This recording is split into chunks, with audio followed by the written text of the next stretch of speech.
সবে বরাতের হালুয়া রুটি খাইতে চায় না, কিন্তু কলা পাতা বিছাইয়া মন্দিরও গিয়া পূজার প্রসাদ খায়।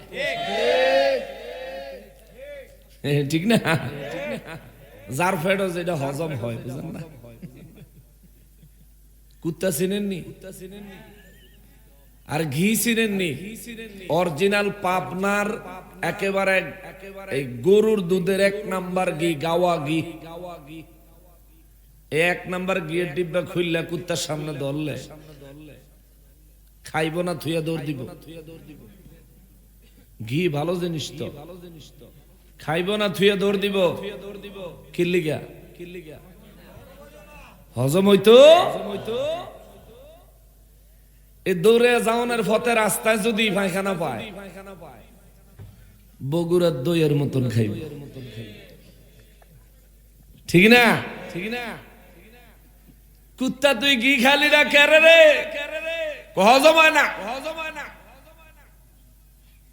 হালুয়া রুটি খালি না কেরে রে? হজম হয় না। মিলাদের তাবারুক খাইলা না কেন? হজম হয় না। ঠিকই আছে বাবা। কুত্তার পেটে গু হজম হয়, কুত্তায় গু খায়, কি খায় না? আমরার পেটে মিলাদের তাবারুক হজম হয়, সবে বরাতের হালুয়া রুটি হজম হয়, আমরা খাই। যারার হজম হইতো না, তোমরা এদিকে আইও না, দৌড়ের উপরে থাকো। তোমরার পেটে হজম হইব প্রসাদ, হেডাই খাওগা গিয়া। আরবি কি মাস? মাশাআল্লাহ। এটা সুন্নিরা পর থেকেই জানে, এটা আরবি শাবান মাস, সবে বরাতের মাস। ওহাবিরা জানে না। হারা হালুয়া রুটি কইলে চিনি। ঠিক না? বানাই আমরা, খাই আমরা, খাওয়াইও আমরা। ওরা বানায়ও না, খায়ও না, ফায়ও না, কিন্তু ওরা এটা দিয়েছি। ঠিক না? অসুবিধা নাই। হারা সম্মানিত হাজিরিন, যে কথা থেকে এদিকে আইয়া পড়লাম, প্রথমেই বাঁশের গাঁটটি খুলে আছে। এই মাস আরবি শাবান মাস। শাবান মাস অনেক ফজিলতপূর্ণ মাস। আমার নবী হাদিসে মুবারকের মধ্যে বলেন, রজব আমার আল্লাহর মাস, শাবান আমার আল্লাহ আমি নবীকে দান করেছেন। সুবহানাল্লাহ। শাবান আমি নবীর মাস। নবী আমার রহমাতুল লিল আলামিন বলেন, রব্বুল আলামিন রজব মাস নিয়ে নিলেন। এই রজব মাস আমার আল্লাহ নিলেন, কারণ হলো রব্বুল আলামিন আমার সঙ্গে আমাকে তার কুদরতের দরবারে দাওয়াত দিয়া নিয়ে দেখা করছেন। রজব মাসে আল্লাহ আমার সঙ্গে মেরাজ করেছেন। আল্লাহর সঙ্গে আমার মেরাজ হয়েছে রজব মাসে। এই জন্য আমার আল্লাহ রজব মাসটা নিজের জন্য বাজেট করেছেন। সুবহানাল্লাহ। আর শাবান মাসটা আমার আল্লাহ আমি রাসূলুল্লাহ রাহমাতুল লিল আলামিন কে আমার আল্লাহ দান করেছেন। আমার নবী রাহমাতুল লিল আলামিন 2 চক্ষু মোবারকের পানি মোবারক ঝরঝর করে ছেড়ে দিয়ে আমার নবী কাঁদতে লাগলেন। রব্বুল ইজ্জত বলেন, হুজুর কাঁদেন কেন? রজব আমি নিছি, শাবান তো আপনাকে দিছি, তবু আপনি কাঁদেন কেন? আমার নবী কয়, আল্লাহ আমি আপনার হাবিব, এই জন্য আমার জন্য আপনি শাবান মাস দিলেন, কিন্তু আল্লাহ আমার গুনাহগার উম্মত গুলার জন্য তো কিছু দিলেন না। আল্লাহ কয়, হুজুর যান, আপনার উম্মতের জন্য আমি আল্লাহ শাবানের পরে মাহে রমজানুল মুবারকের মাস আপনার উম্মতকে দিয়ে দিলাম। সুবহানাল্লাহ।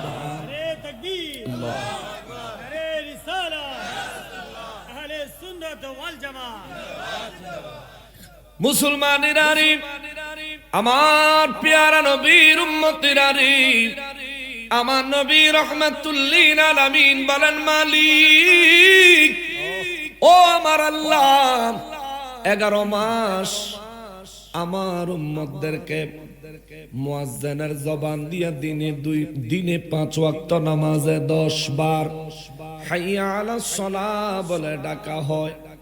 আমার উম্মতের মধ্যে বহু উম্মত নামাজে যাবে না রে আল্লাহ, কারণ শয়তান তারে ওয়াসওয়াসা দিবে, সারা রাত ফেসবুক চালাবে, এক্সাম্পল আর কি, সারা রাত মোবাইলের মধ্যে ব্যস্ত থাকবে, ফজরের আজান দিলে মোবাইল রাইখা বান্দা ঘুমাইতে যাবে। অথচ মুসলমান হিসেবে নামাজে যাওয়া উচিত ছিল, ঠিক কিনা? কিন্তু সিস্টেম চেঞ্জ হয়ে গেছে। আমরা মুসলমানের সন্তান, নামের আগে মুহাম্মদ আছে, মুখ দেখলে বোঝা যায় না মুসলমানের মুখ। বেদিনের মুখে দাড়ি নাই, মুসলমানের ফুতের মোহ দাড়ি নাই। বেদিনের গায়ে ইসলামী পোশাক নাই, মুসলমানের সন্তানের গায়ে ইসলামিক পোশাক নাই। এই পোলা যদি কোনো অপরিচিত জায়গায় মারা যায়, এই পোলা হিন্দু না মুসলমান এটা যাচাই করার লাগিয়া তারা ল্যাংটা করাইয়া চেক করন লাগবো, ঠিক কিনা বলে? শুনতে মন্দ শোনা যায়, কিন্তু এটা বাস্তব। কি আজীব জামানা এলো। মুসলমানেরা রে, আমার পেয়ারা নবীর উম্মতেরা রে, মহান রব্বুল আলামিন দিনে 5 ওয়াক্ত নামাজে, প্রত্যেক ওয়াক্ত নামাজে 2 বার করে মুয়াজ্জিন রে দিয়ে ডাকে, হাইয়া আলাস সালাহ, নামাজের জন্য আসো, হাইয়া আলাস সালাহ, নামাজের জন্য আসো। আবার নামাজ পড়লে আপনি কি পাবেন, এই কথাও আমার আল্লাহ মুয়াজ্জিন রে দিয়ে বলে দিছে, বলো হাইয়া আলাল ফালাহ, কল্যাণের দিকে আসো। অর্থাৎ নামাজ হলো এমন কাজ, এমন কাজের দিকে তোমাকে ডাকতেছি, যেই কাজে আসলে তোমার কল্যাণ হবে, মঙ্গল হবে, ভালো হবে। জোরে বলেন সুবহানাল্লাহ। নামাজে গেলে কেমনে কল্যাণ হয়, নামাজে গেলে কেমনে কল্যাণ হয়, রব্বুল আলামিন কালামে হাকিমের মধ্যে বলেন, বিসমিল্লাহির রহমানির রহিম, ইন্নাস সালাতা তানহা আনিল ফাহশাই ওয়াল মুনকার। আওয়াজ করে বলেন আল্লাহু আকবার।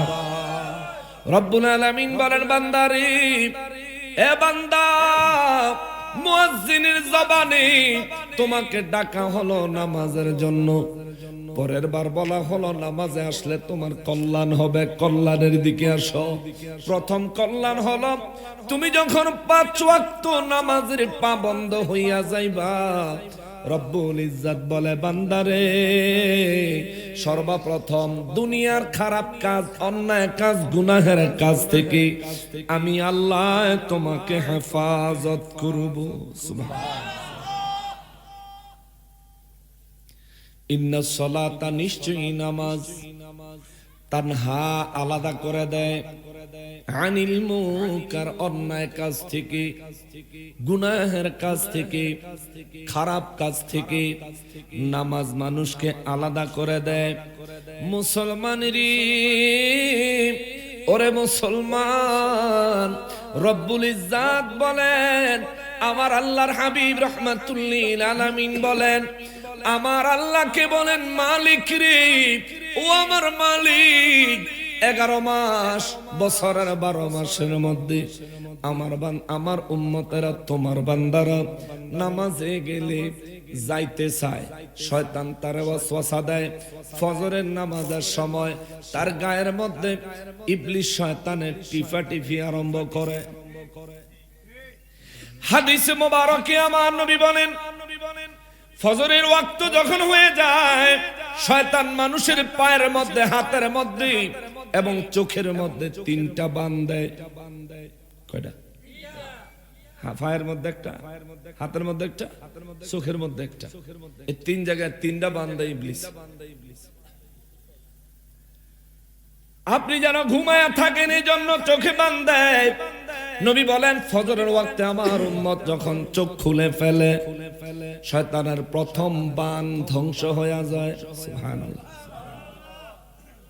প্রথম বান ধ্বংস হয়ে যায়। এখন আল্লাহর বান্দা যখন ঘুম থেকে চক্ষু খোলা মাত্র পড়ল,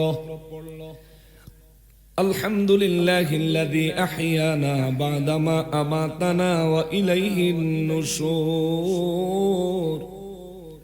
ঘুম থেকে জাগার দোয়া যখন পড়ে ফেলল, আমার এই উম্মত বিছানা থেকে যখন সোজা হয়ে উঠে বসে পড়ল, ইবলিসের হাতের বাঁধ খুলে যায়। সুবহানাল্লাহ। নবী বলেন, আমার উম্মত যখন নামাজের ওযু করার জন্য বের হয়ে ওযুখানার দিকে রওনা দেয়, আমার নবী বলেন তার শয়তানের পায়ের বাঁধ ধ্বংস হয়ে যায়। তখন শয়তান চিৎকার দিতে দিতে বিদায় হয়ে যায়। আল্লাহু আকবার। নবী বলেন, মালিক রে, ও আমার আল্লাহ, আমার উম্মতের ধোঁকা দেওয়ার জন্য শয়তানকে তুমি পাওয়ারফুল বানাইছো। আল্লাহ, আমার উম্মতের রমজান মাস দিছো, রমজান মাস দিছো, কিন্তু এই রমজান মাসে শয়তানও তো আছে, আসেনি? ও আল্লাহ, রমজানে তো শয়তানও আছে। আমার উম্মতের যদি রমজান নামক নিয়ামত দাও, আবার ইবলিস শয়তানকে ওয়াসওয়াসা দেওয়ার সুযোগ দাও। আল্লাহ, আমার উম্মত ঠিক মতো এই মহিমান্বিত মাসের নিয়ামত হাসিল করতে পারবে না। রাহমাতুল লিল আলামিন কই, কিরে আমার উম্মত, এশার নামাজের ফরজটা পড়লি, আমি নবীর সুন্নাতের উপর আমল করলি না, সুন্নাতটা পড়লি না। এই স্বপ্ন দেখা পাগলায় সাথে সাথে ঘুম থেকে উঠা আমার নবীর শানে দুরূদ ও সালাম পড়তে পড়তে দৌড়ে গেছে, ওযু কইরা আইসা এশার নামাজের সুন্নাত আদায় করছে, বিতির আদায় করছে। এবার সারা রাত বেরা বয়ে বয়ে জিকির করে আর দুরূদ ও সালাম পড়ে আর চিন্তা করে কোন সময় সকাল হইব, কোন সময় সকাল হইব। ফিরে গিয়া দরমু বন্ডরে যায়া দরমু, বন্ডামি কোথায় শিখেছ? নামাজ না পড়া ঘুমায়া থাকতে বলছ, এত বন্ডামি কোথায় শিখলে? আল্লাহর রাসূল এসে আমারে কয়, আমি কেন সুন্নাত পড়লাম না? ফজরের নামাজ পড়তে গেছে দরবার, ফজরের নামাজ শেষে পীরে কয়, হুজুর, কয় কি কামনে যে কইছেন কালকে আমারে নামাজ না পড়ে ঘুমাইতাম, কহ নামাজ এশার নামাজ পড়ার আগে ঘুমাইতে কইছি। হুজুর, আমি তো ঘুমাইছি। তুমি তো কালকে ফরজ পড়ে ঘুমাইছো। জোরে কর না।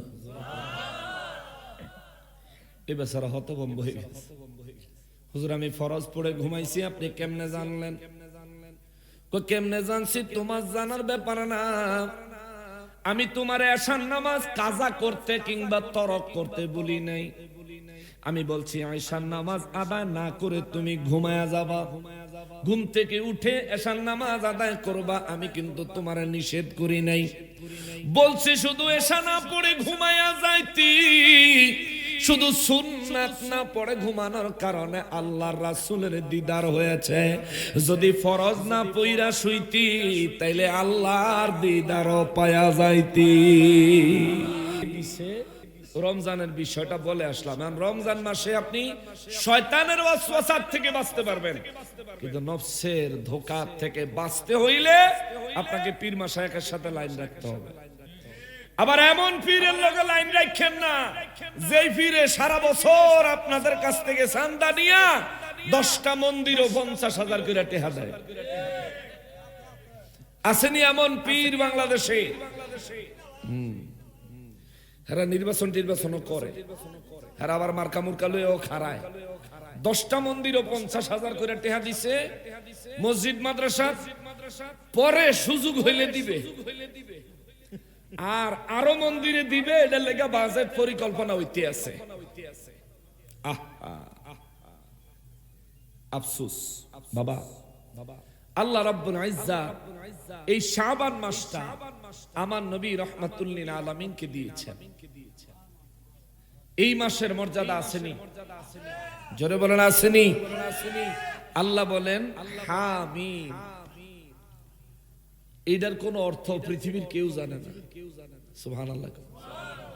সূরার শুরুতে একটা আয়াত, এইরকম 29টা সূরার শুরুতে একটা একটা আয়াত আছে। এগুলোকে বলা হয়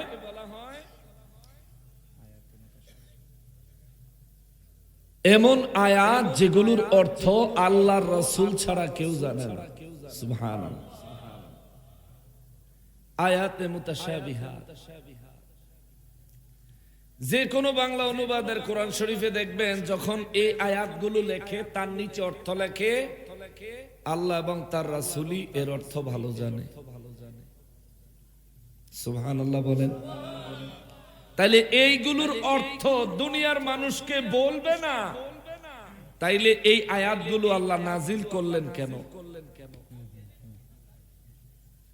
যেটার অর্থ দুনিয়ার মানুষকে আল্লাহ বলবেই না, আল্লাহর রাসূলও বলবেনই না, এই আয়াতগুলো আল্লাহ কেন নাজিল করলেন? এই আয়াতগুলো নাজিল করে অর্থ না বলে আল্লাহ বিশ্ববাসীকে বুঝাইয়া দিলেন, শোনো, আমার পুরো কোরআন শরীফের তাফসীর আমার হাবিব রাহমাতুল লিল আলামিনকে আল্লামাহুল বায়ান আমি আল্লাহ নিজে শিখাইছি।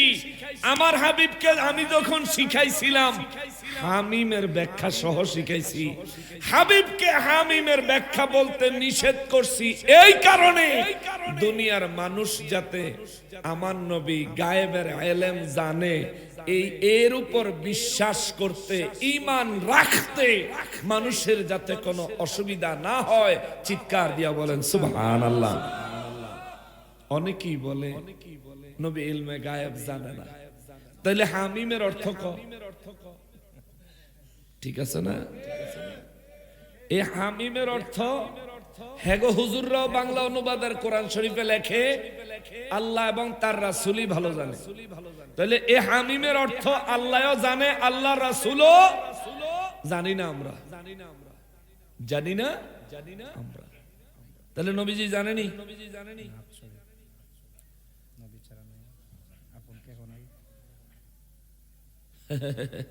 না, এখন সময় নেই আমার। হ্যাঁ, 2 মিনিট আছে। নিয়ে আসো, আয়ো, আসো, 2 মিনিট আছে। আমি টাইম টু টাইম ছেড়ে দিই। দরবার তো ইনশাআল্লাহ এটা প্রথমবার হিসেবে দরবারের একটা নাম আমি মনে মনে চিন্তা করছি, প্রস্তাব রাখবো আর কি। যদি পছন্দ হয় তাহলে সেদিকে যাবো, কিন্তু আমি যে আয়াত পড়ছি আমি আয়াতের উপর 2 মিনিট হইলেও কথা কই এলাম না, অসুবিধা হইব? আল্লাহ বলেন হামিম, এর ব্যাখ্যা জানায় নাই। ওয়াল কিতাবুল মুবিন, এই সুস্পষ্ট কোরআনুল কারীমের আল্লাহ বলেন শপথ। সুবহানাল্লাহ বলেন শপথ। এই আলোক উজ্জ্বল কিতাব, নারায়ে তাকবীর, নারায়ে রিসালাত। আল্লামা তাজুল ইসলাম চাঁদপুরি সাহেব আরো জোরে জিন্দাবাদ, জিন্দাবাদ, জিন্দাবাদ। ওয়াল কিতাবিল মুবিন, সুস্পষ্ট এই কিতাবের শপথ। ইন্না আনজালনাহু ফি লাইলাতিন মুবারাকা, নিশ্চয়ই আমি আল্লাহ এই কিতাবকে এক বরকতময় রাতে নাজিল করেছি। সুবহানাল্লাহ। লাইলা মুবারাকা, ইন্না কুন্না মুনজিরিন, এই কিতাব আমি আল্লাহ নাজিল করেছি। আমার উদ্দেশ্য হলো আমি আল্লাহ এই কিতাবের মাধ্যমে তোমাদেরকে সতর্ক করতে চাই, সাবধান করতে চাই জাহান্নাম থেকে। জোরে কন্যা সুবহানাল্লাহ। এরপরে কয় ফিহা ইউফরাকু কুল্লু আমরিন হাকিম, এই কিতাবটা যেই দিন না যেই রাতে নাজিল করছি ওই রাতে আমি আল্লাহ পৃথিবীর প্রজ্ঞাপূর্ণ হিকমতপূর্ণ প্রত্যেকটা বিষয়ের বন্টন করি। জোরে কন্যা সুবহানাল্লাহ। আচ্ছা, এবার এখানে প্রশ্ন হইল আল্লাহ কোরআন কোন রাতে নাজিল করলেন? কেউ বলে সবে কদরের রাতে, এটার জন্য আল্লাহ সূরা নাজিল করেছেন ইন্না আনজালনাহু ফি লাইলাতুল কদর। কিন্তু এই লাইলাতুল মুবারাকা বলতে ম্যাক্সিমাম আইম্মায়ে কেরাম বলেছেন এটা হলো শবে বরাতের রাত। আর শবে বরাতের রাত হিসেবে এই শাবান মাসের 14 তারিখ দিবাগত রাত, অর্থাৎ আগামী রাত্রকে নির্ধারণ করা হয়েছে। মাযহাবের ইমামরা আইম্মায়ে কেরামেরা ফয়সালা দিয়েছেন। জোরে কন্যা সুবহানাল্লাহ।